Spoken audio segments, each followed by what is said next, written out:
I work at terrible hours. I work at night mostly. Because you can just work Okay. whenever.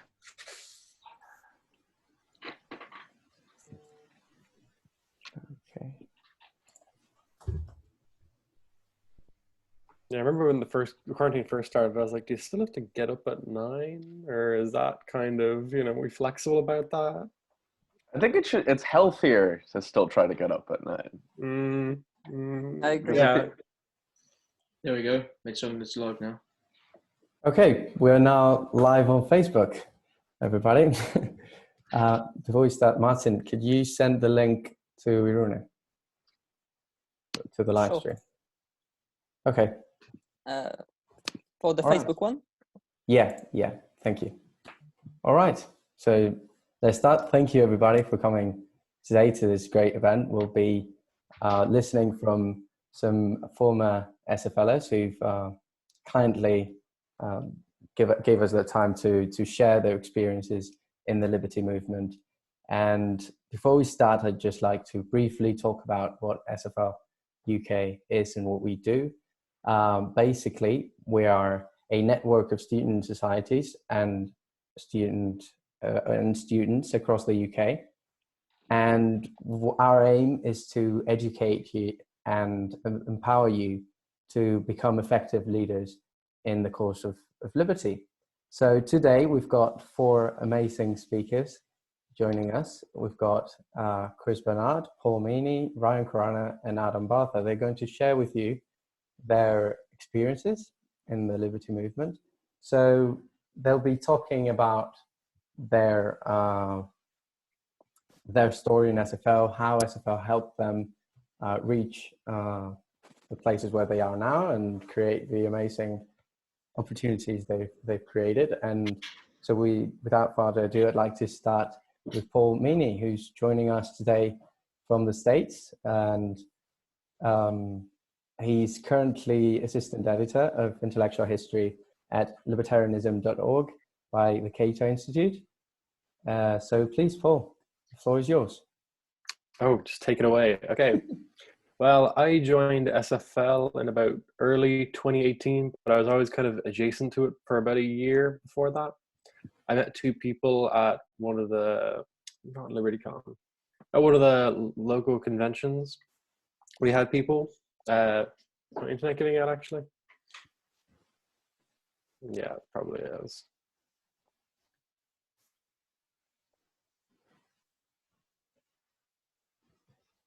Everything okay, Paul? Hey, was my internet getting out there? I assume it was. Okay, you're back. But no one said a single word. I was like, okay, that's definitely not good internet. Anyway, so I started in about 2018, in the early stages of 2018. Joined as a local coordinator thanks to the recommendation of 2 friends who said it was brilliant. They told me it was brilliant for about a year until I actually joined. It took very long to actually get into it. I don't know why. It was a terrible mistake to wait so long.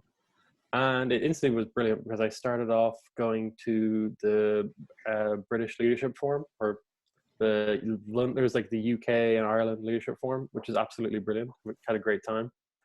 Then after that, I started working for Speak Freely, the blog. So yeah, I'll start to work on. I became an editor there. Then I went to the Top 100 retreat at Park, and I went to another one of the UK and Ireland leadership retreats. And it was just a brilliant time. And the whole reason that I personally started doing SFL was that I wanted to get more into the think tank world. I didn't know particularly how, so I thought this would be a good way to talk to people who do. But on top of that, I also didn't have much of a CV to talk about.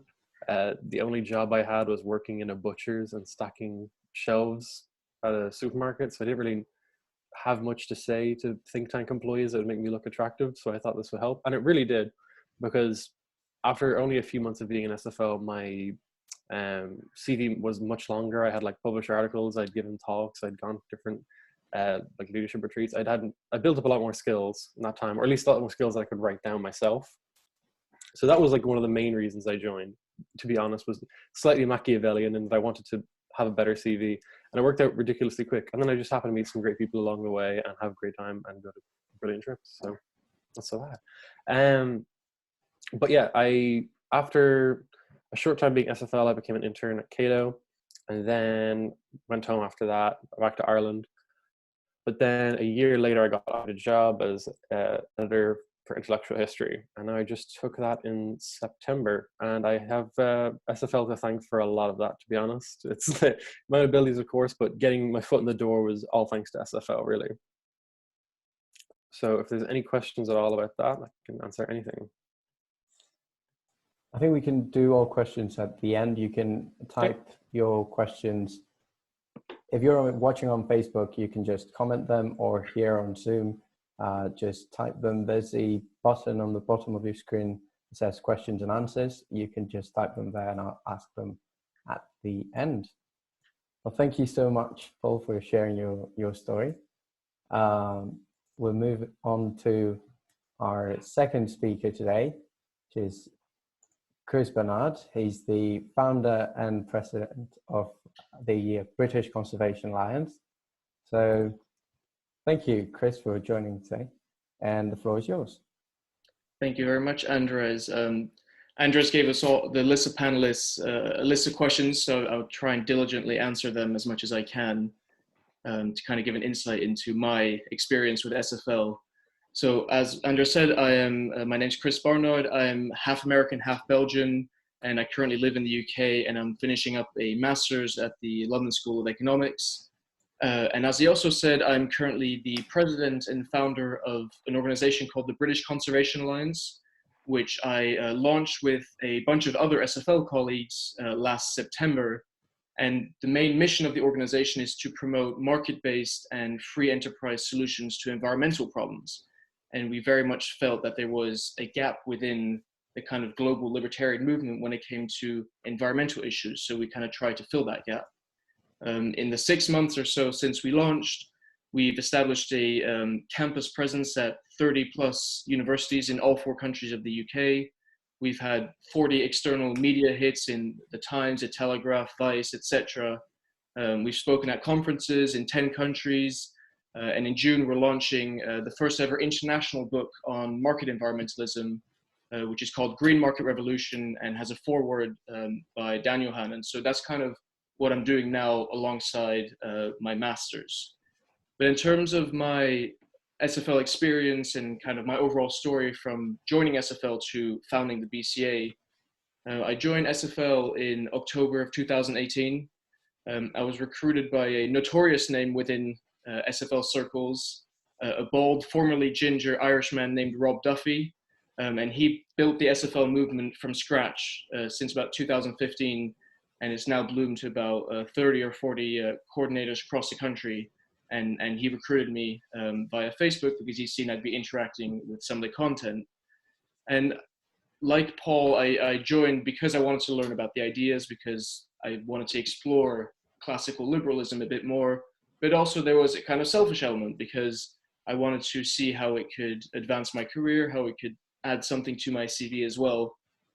So there's kind of that element as well. And that's a really important as element of the SFL story that I'll talk about a bit later as well. So when I joined SFL, I then also founded the Classical Liberal Society at the University of Kent, where I was studying my undergraduate. I founded it with another SFLer. And it was mainly because the campus at Kent was very hostile to free speech. It was very hostile to kind of libertarian ideas. It was rooted in identity politics. They were deplatforming speakers regularly. And they were kind of institutionally promoting left-wing ideas, like the student union was campaigning on political issues, like they were campaigning for a second Brexit referendum and things like that. And we felt that we needed to provide a bit of a counterbalance to those ideas on campus. So we started by just inviting really interesting speakers. We had Jacob Rees-Mogg speak about Brexit. We had a debate on capitalism versus socialism with Yaron Brook. We had a debate on feminism with Joanna Williams. And, you know, it was really successful. We had crowds of up to 500 for each event. In total, we had nearly 3,000 attendees that year. And we really reinvigorated the political debate on campus. We became the largest political society. And it was really interesting how we saw that actually lots of libertarians started coming out of the closet because they saw that there was now a platform for them to be able to convey their ideas as well. And with the whole campus atmosphere being the way it is nowadays, it was really awesome to kind of see people crawl out of their shell and be able to start contributing to the debate on campus as well. So then I finished my undergraduate, and then I found out about an organization in America called the American Conservation Coalition. And being a classical liberal, I'd also always been very interested in environmental issues and passionate about the environment. So I was really glad to find an organization that kind of combined the two ideas, the political aspect of classical liberalism at the same time as kind of the personal aspect of caring about the environment. So I got involved with them as a volunteer in the same way that I did with SFL. And then I thought, actually, we need an organization like this in the UK as well. So I kind of pitched the idea to some of my SFL colleagues, and everyone loved it. And 6 months later, here we are now, an established think tank in the UK with all the success stories that we've had. So that's been an awesome journey from kind of when I started with SFL to where I am now. And SFL really helped with setting up BCA in giving us funding links, in allowing me to set up an initial team, establishing partnerships with existing think tanks such as the Adam Smith Institute and the Institute of Economic Affairs. And we were also able to tap into the existing campus network that's been being built in the UK for the last few years, and which we've kind of used for the BCA as well. And then since founding the BCA, SFL have invited me to speak at conferences in Germany, Israel, Italy, Spain, and a few other countries, at SFL countries, to kind of talk about this environmental, free market environmental perspective. So it's really cool that SFL has supported me along the way there and supported everyone else in the team as well. So that's kind of my SFL story from joining the organization to where I am now. There's a few other questions Andres wanted me to answer. One that I like particularly was the best memory of my SFL time. And one of the coolest things about SFL and when you join is that if you do well as a leader, and if you do a good job, like Paul was talking about, you get invited to conferences, all expenses paid.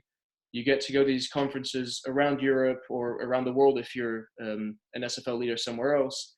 And you get to interact with other people, you get to visit a new city. So last April, a year ago now, I went to the European LibertyCon in Belgrade, which was my first SFL conference.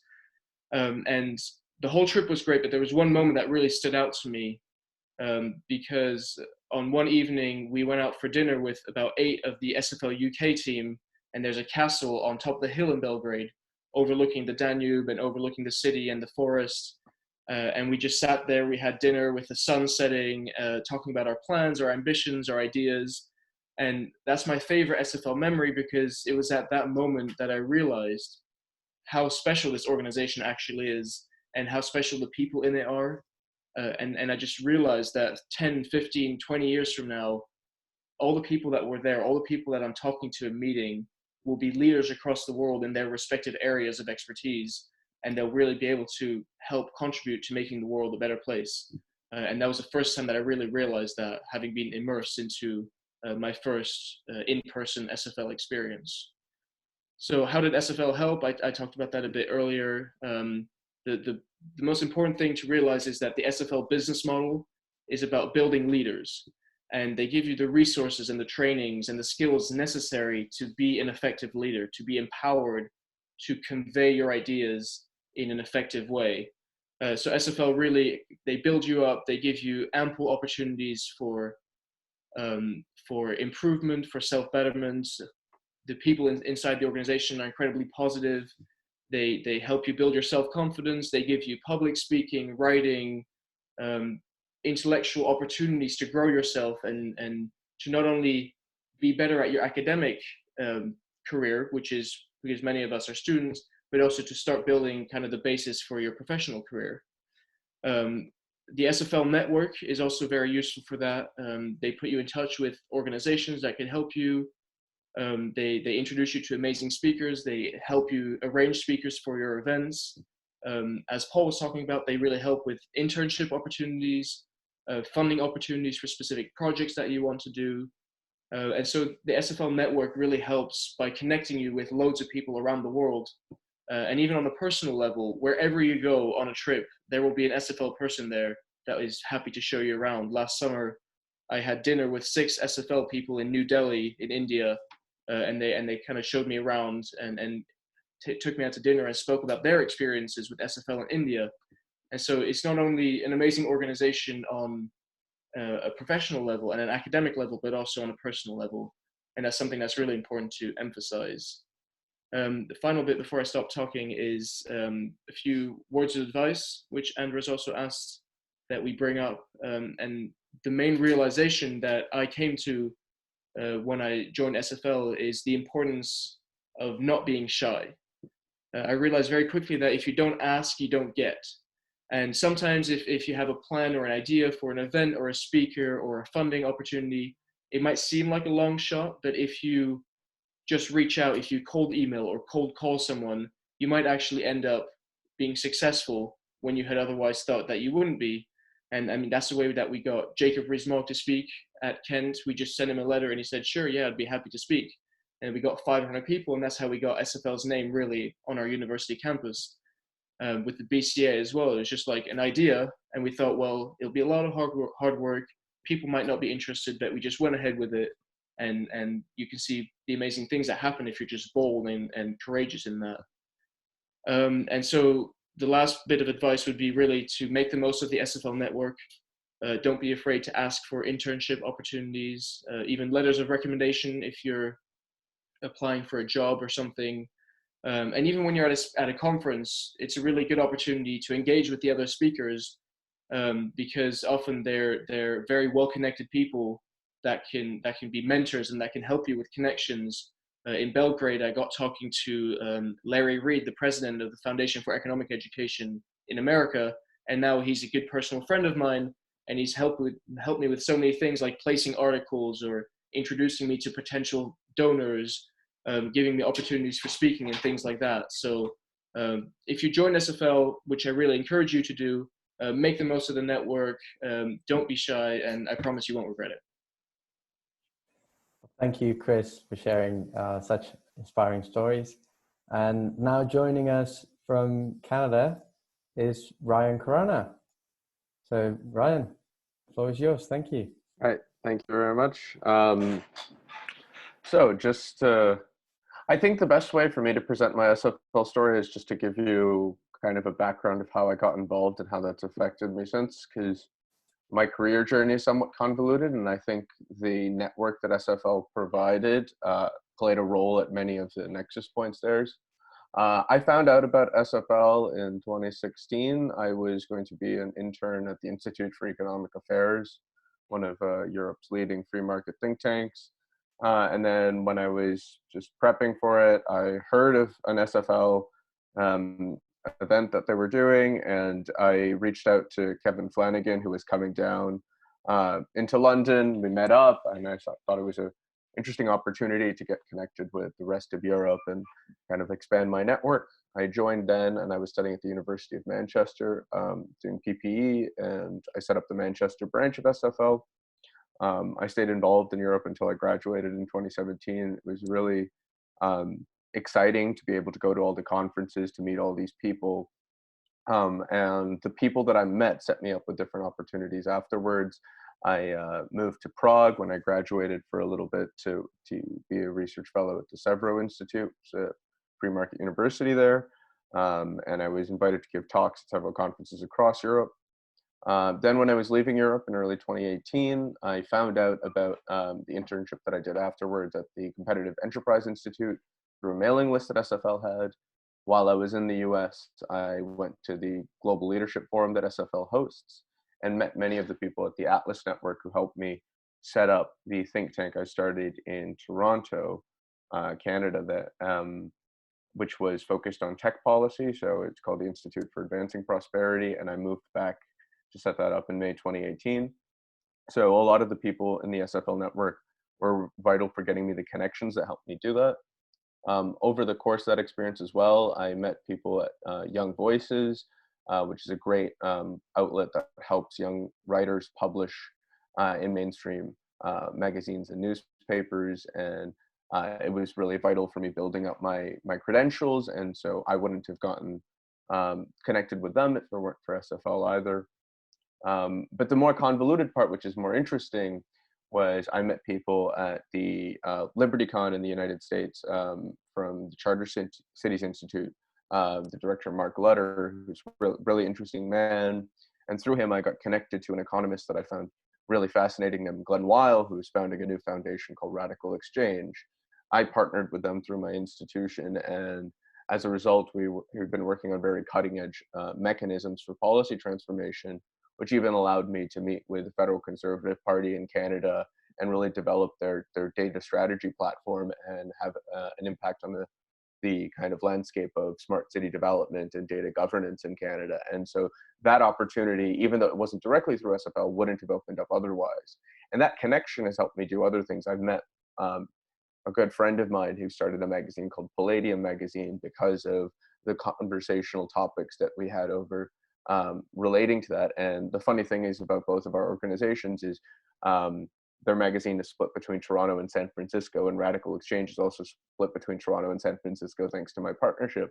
And so we got connected as these two organizations, built them closer together, and really were able to build kind of like a grassroots synthesis around talking about what the future of governance looks like, how technology changes politics. And these kinds of conversations have been really valuable in shaping my career since. Before COVID hit, I was planning on a little career transition. And then, so now things are a little bit up in the air, but I was trying to move away from policy into more practical building work. And a lot of that came from the fact that a lot of the people I'm meeting in North America are talking about political change a lot more tool-based, like, developing the kinds of managerial practices within corporations or the technologies that can lead to like large-scale changes in how people operate. And so the funny thing is this is a really fascinating time for that with the COVID outbreak, because we're seeing everyone inside and not leaving. And so you have to rethink how industries function and what does it mean for an economy to function well. And the intellectual atmosphere, I would say at this point in time, is one of the most vibrant. And I would say a lot of the network that has helped me develop the ideas I wouldn't have had without SFL. So you never know exactly how it'll pay out. For me, the most value was the people I met and the people that they introduced me to. And so it could be 3 or 4 orders removed, but the value of each connection you make keeps giving. So that's my main kind of overview of my experiences and the value that SFL has provided me. Cool. Any advice you may want to give to the future generation? I would say that the most important thing, and I hope this was clear throughout, is just being open to meeting new people. Try to meet as many people as possible. Try to befriend them as much as possible. Don't dismiss someone just because they don't seem like someone that has anything to offer you right now. There's a very short-sightedness to a lot of networking. I think just knowing lots of people, even if they're not in your space or they're not working on a topic that's of interest to you, but being friendly, having them in your network, you never know how that's going to pay dividend. Christopher gave the story about people he met in New Delhi, right? Like, you never know when you're just going to be in their neck of the woods and they can offer you something. But you shouldn't think about directly what they can offer. You should think that as long as I know people and I'm open to offer them something, I trust that they're open to offer me something, and we'll all benefit as a result. So that openness and willingness to put yourself out there is the way to maximize your experience in any organization, and an organization as international as SFL especially.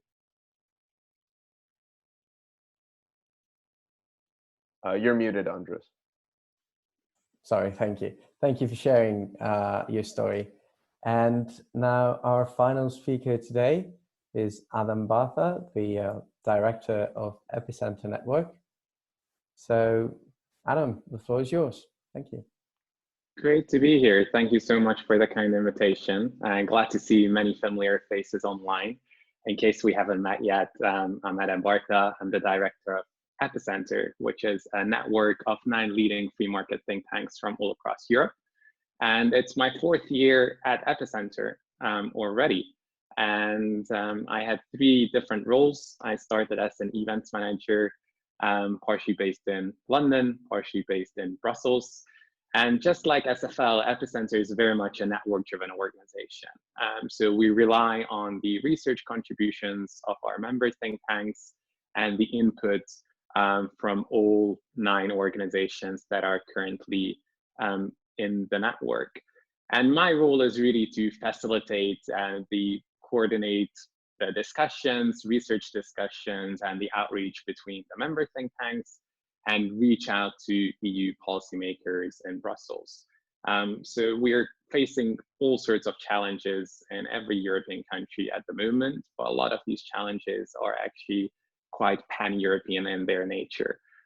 So we wouldn't deny the role of the EU when it comes to regulations and the political impact that it has on all of our lives, but free marketeers usually emphasize domestic policy a lot more. We have fantastic think tanks all across Europe that are trying to better the outcomes of their own countries, but there is very little focus, or there used to be very little focus on EU regulations and how we can cooperate as individual organizations. So Epicenter was set up in 2014 to resolve that problem. And my role at SFL really kind of helped me to get into the world of think tanks, and I learned a lot through my student years as a volunteer to SFL. But interestingly enough, I encountered SFL for the first time in the US and not in Europe. So I studied in the UK, I went to the University of Sheffield, but during my years there, I applied for an internship at the Independent Institute in California. And that was within the Cook Summer Fellowship Program. In case you're a student right now, and in case you're looking for a paid internship and a pretty well-paid internship opportunity, I can wholeheartedly recommend looking into the Cook Institute and their internship programs. So when I was interning in the US, that was the first time I encountered SFL, and I was really impressed by the campus outreach and the work that they have been doing there. So when we returned to Europe, we set up a Hayek Society at the University of Sheffield. As you can imagine, Sheffield wasn't necessarily a free market paradise. Like I share the frustration that Chris outlined at Kent. I think Sheffield was even more radical, as we had 9 different Marxist and socialist societies, but no free market society whatsoever. But with the help of SFL and a couple of friends, determined libertarian friends at Sheffield, we did set up the first Hayek Society. And SFL really provided a lot of intellectual and practical knowledge how to run a society. In case you're student volunteers yourself at the moment, I think you very much know the great amount of books and the great amount of support that SFL provides to all of us. And that wasn't any different back then. And that's one aspect, that there is some concrete beneficial outcomes that SFL provides. But as Ryan and Chris already described, I think the network and the friendship aspect of SFL is incredibly important as well. So one of my fondest memories about SFL times is really linked to Gummersbach. If any of you have been there, it's a fantastic little village in the middle of nowhere in Germany, up in the mountains, where, I think last time I was there, it was 100 SFLers gathering from all across Europe for 3-4 days, really for training opportunities and to getting to know and meet each other. And I'm definitely an unashamed globalist, so being surrounded by fantastic, hardworking people from all across Europe really kind of gives you the personal motivation to keep on with the often pretty difficult fight of spreading libertarian ideas all across. And these friendships that you actually make there, and these contacts that you actually make there, are going to be around with you for the rest of your career, right? I know a lot of people who are currently in the European Parliament who used to be SFLers. I know a lot of people who are in the think tank world at the moment, or writing for various newspapers and outlets, and it's highly beneficial for you to keep in touch with those people and see where they're going and how you might be able to cooperate and do shared projects together. So just like you guys said, my recommendation is to utilize your time as much as possible to build these long-lasting friendships, and reach out to your local think tanks wherever you are in the world. If you guys are watching from the UK, the Institute of Economic Affairs is definitely a great help for many societies to provide you with speakers, to provide you with books and materials. If you are in other European countries, then Epicenter has members in France, in Spain, in Italy, in Greece, in Denmark, Sweden, Lithuania, and Poland. All of them free market classical liberal think tanks, partially focusing on different policy areas, but the united theme of believing in a free society is certainly there. So they are happy to welcome interns, they're happy to cooperate on various projects, so definitely to get in touch with them in case you would like to engage more with the think tank board in the future. And as I'm the last speaker, I think there will be a couple of questions. So in case you have any questions, please do type them on Facebook or in the Zoom chat. And I'm sure that our fellow panelists are very happy to address all of them. Thanks. Yeah, thank you. Thank you, Adam, for sharing your story. And now I'd like to, well, first, Gummersbach is still going. It is a wonderful place and it's something we keep as a reward for the top 100 European leaders. So if you were to join and you are a successful leader, you will go there. And as Adam has described, it's a wonderful place where you get to meet all these great leaders from all over Europe. So it's something that I would encourage all of you to try to get. And now I'd like to start with an open question to all of you. What is, in your view, the biggest challenges that our movement faces in the UK in the following years? So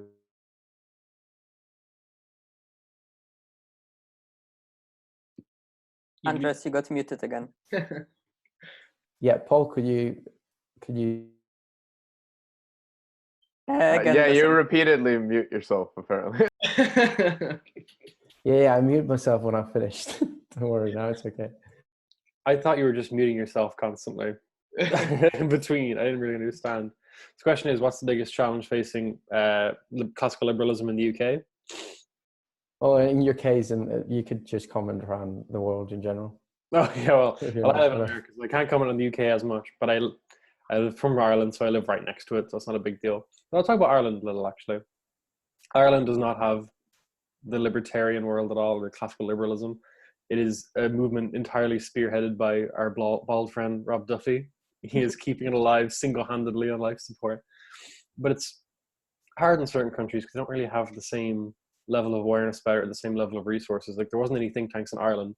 That's why I was at first kind of a little disheartened, because I thought it's not really going to be an idea I can interact with much considering where I live. But thank God there is a lot of people out there who love it, and there is that more kind of pan-European idea about it. Biggest challenge in the future, I'm sure there's so many people doing a big analysis because of coronavirus and how the world's going to change. I think the biggest thing is just staying open.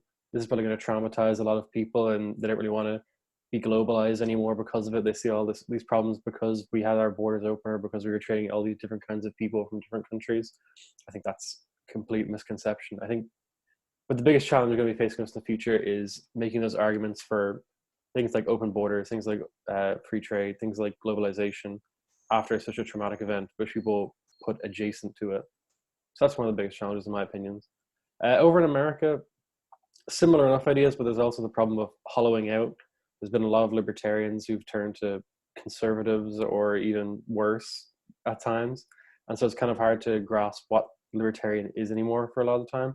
But people like Tyler Khurana are making up for that with their new ideas like state capacity libertarianism and whatnot. Right now, I think it's all about reasserting libertarianism as a robust philosophy that isn't kind of just talking points for the Republican Party. It's separate from that. It's not the same thing.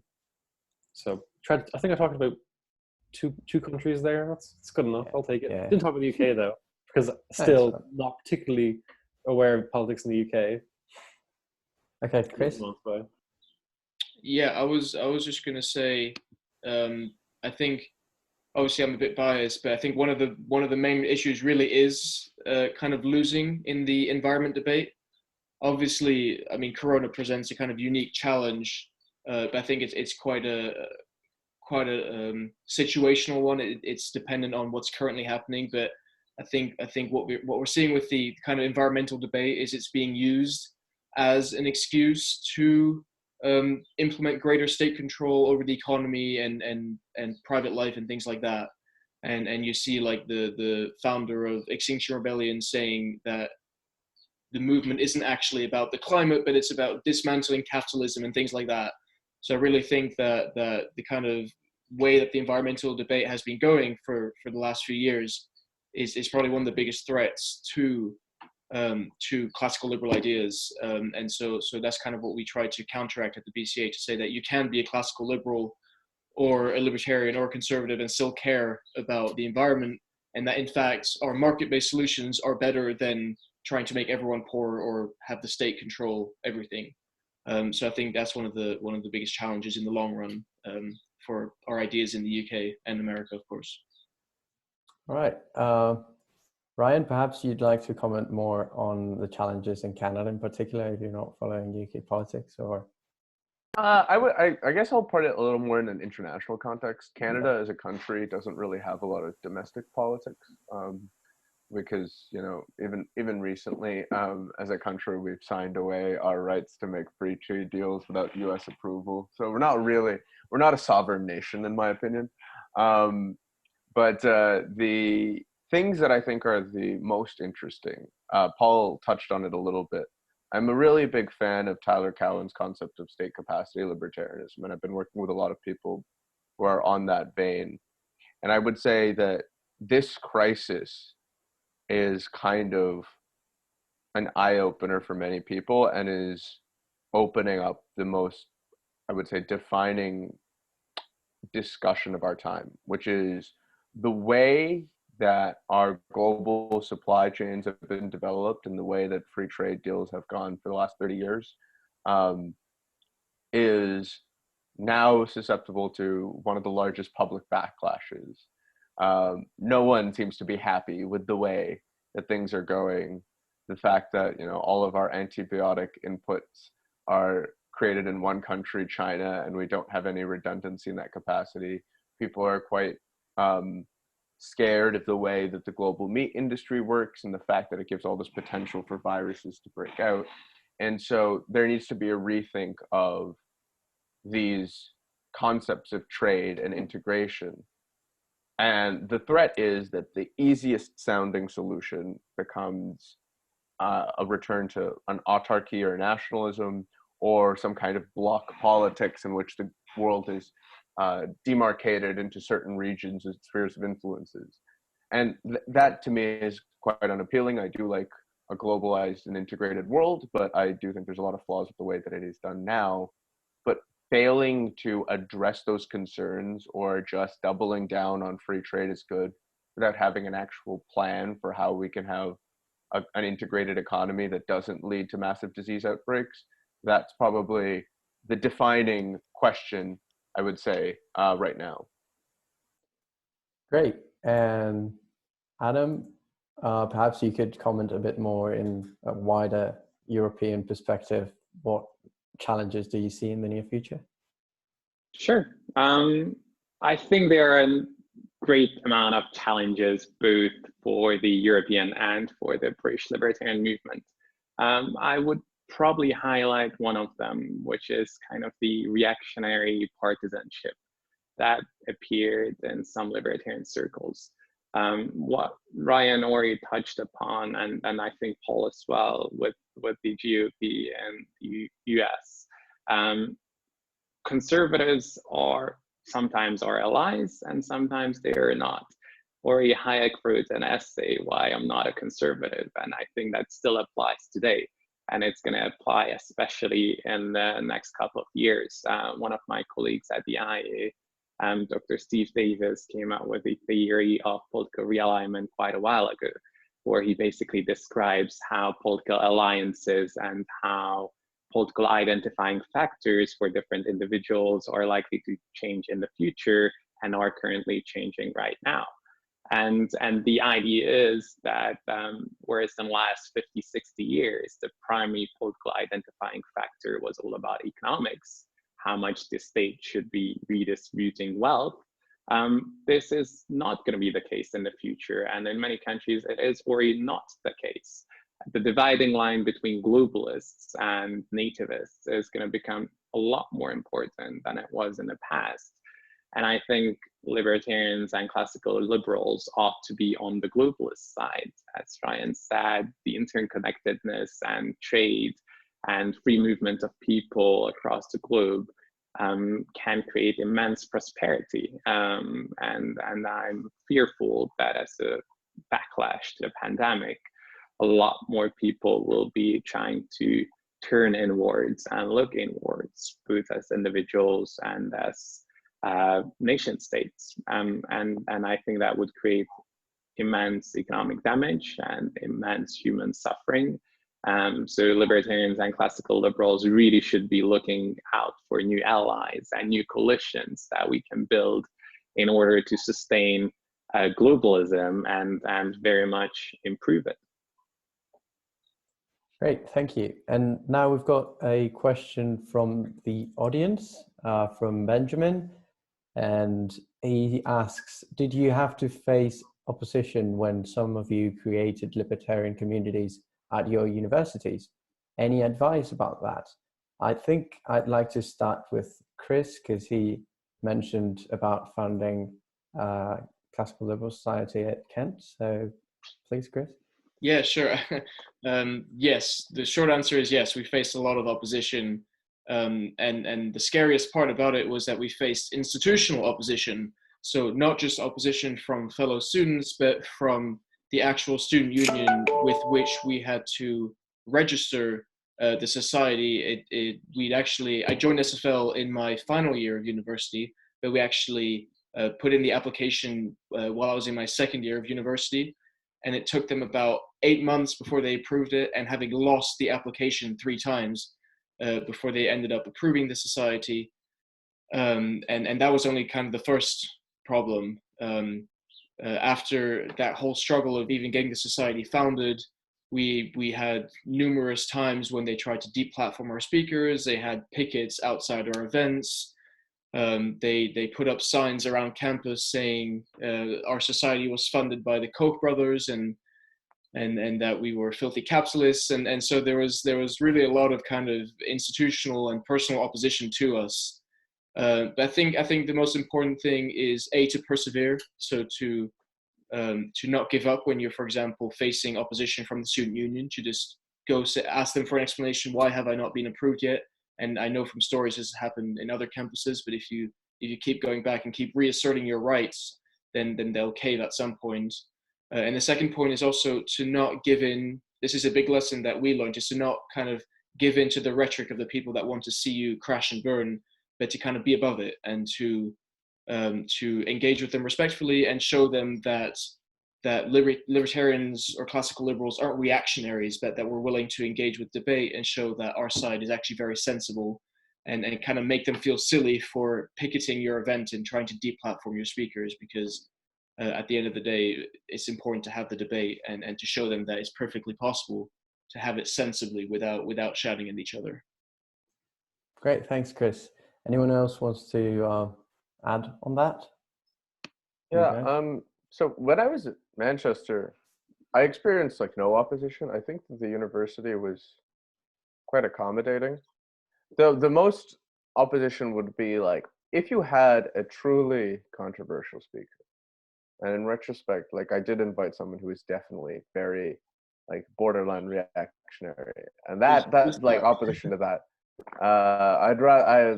It's a part of my past. I would not want to bring up associations with this man, but that I could understand, but the organization was totally fine. And I think one of the reasons why people still came out to our events and the university treated us nicely was how cooperative you seem as an individual. And so that's my advice that I would give. Like even before joining SFL, like I was part of the debate team at university. I was on the school newspaper, and everyone knew I had different like views to them, but they were my friends, and I was polite with them, and that relationship meant that there was no kind of animosity. And as a strategy, I just generally think it's a much better strategy rather than to have a segregated organization that you're operating out of to also integrate with the normal university life. Like having your friends in higher positions in the school newspaper or on the school debate team really helps you cultivate the air of legitimacy that prevents opposition from occurring. And I think that relationship and the well-knownness that I had among many of the people there meant that they weren't so angry that someone was doing this, and a lot of things went off without a hitch, and there was a lot of productive conversation that broke out of it. Great. And so I think perhaps, Adam, you could comment on this, as you're probably used to meeting a lot of opposition in Brussels. So perhaps less in the university side, but in general in life, how do you deal with meeting people that oppose your ideas? Well, I think that's a very interesting question, because it's very hard to find people who are always going to agree with you on everything, right? So when I'm in Brussels, I'm the weird libertarian who wants to create anarcho-capitalism, and when I'm back in London, I'm the weird Europhile who likes the EU Brussels bubble, right? So it's always a matter of perspective. I think the aim is to kind of try to find a common theme with everyone, right? If I'm speaking to members of the European Parliament who are from the EPP group, it's quite likely that we are going to agree on some of the regulatory and tax policies. If I speak with someone from the Liberal Renew group, we're going to agree on crony capitalism and rule of law issues. If I speak with someone from the Social and Democrats group, we actually agree on some of the trade policies and the role of the EU in fostering global supply chains. So I think it's always possible to find the specific policy areas where you're agreeing with the person opposite you, but you don't necessarily have to shy away from difficult debates, right? We have an annual index called the Nanny State Index, which is measuring paternalism all across Europe. And this is a very difficult fight, for example, because people pretend that just the fact that you can choose and you're arguing for the choice of individuals means that you are supporting certain lifestyles and individual behavior. And I think that's kind of a difficult argument for libertarians to make, that just because you support the choice of various individuals to make difficult decisions or decisions in their lives in general doesn't mean that you're wholeheartedly endorsing them. But so far, I've managed to find a common theme with most people. The most I struggle with are individuals who are just completely partisan and aren't willing to engage in a discussion, right? If people are trying to no platform you, you can occasionally message them and, hey, I'm happy to get a coffee, and explain that we are definitely not the evil group that you think we are. But some people will always be there who already made up your mind or their mind before they met you. All right, we are running out of time, so very quickly, last question. Olivia asks, a lot of you have mentioned about joining SFL as an undergraduate. Do any of you have any ideas for liberty outreach at school or sixth form levels? Definitely, if I may continue very briefly. The Institute of Economic Affairs is running internship programs for sixth formers as well. So if you wish to apply for an internship, then it's definitely open to anyone above the age of 16.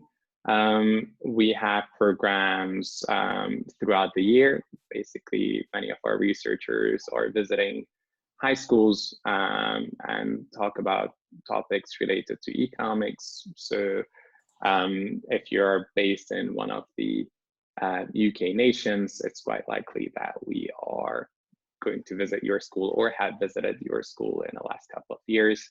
And definitely, I think SFL should also think about programs that are aimed at high school students, not just university students. Okay, thank you. Chris, anything you'd like to add? Yeah, I mean, obviously it's easier to be with SFL at university because you have the society, you can run events, and you have more autonomy there. But I wouldn't not apply to SFL because you're in high school or in sixth form. You definitely can, and there's opportunities, as Adam said, with the IEA. But there's also, I mean, SFL isn't just about doing events and things like that. It's also about personal growth.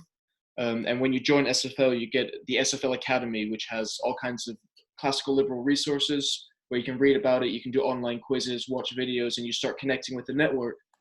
So from a purely personal level of learning more about it academically and kind of growing your personal skills, I would recommend joining SFL already at that level and kind of introducing your friends and having those discussions so that when you join university, you're more than ready to be a really effective leader for SFL. Great. And Paul, anything you'd like to add to that? You're muted, I think. Anything like that in high school? I remember there was someone in SFL in the UK who wasn't in college who joined us as well. You just joined. So you can always just apply. I don't think there's any rule against it per se. You'll be a student eventually. So then you get the Students for Liberty part. If I had something, if there was something in high school I could have joined, I definitely would have, because I was very interested in politics at the time and there wasn't really much of an outlet for it. So I don't know, I don't have any recommendations, but I definitely would have done it as well. And it'd be a good thing to have. Great. Well, with that, I'd like to thank you all for coming, and thank you to all our panelists today, Chris, Adam, Paul. Thank you for coming and joining us today. And Ryan, he's had to leave early because he had another call right now, so he's already left. But thank you all, guys. And before we finish, a couple of things. The BCA, the British Conservation Alliance, will be hosting an event on Thursday, so you can check it on their Facebook page. Do not miss that on what's free market environmentalism. So if you're interested in environment but do not buy into the whole Green New Deal solution, then you should check that out on their Facebook page, British Conservation Alliance. And later this week, we'll be announcing all our speakers for the next few weeks. We've got a few big names coming. We can't confirm yet, but they'll be coming out pretty soon. So thank you very much for coming. Thank you, Adam. Thank you, Paul and Chris. And see you next week. Thank you, guys. Bye. Bye. Bye.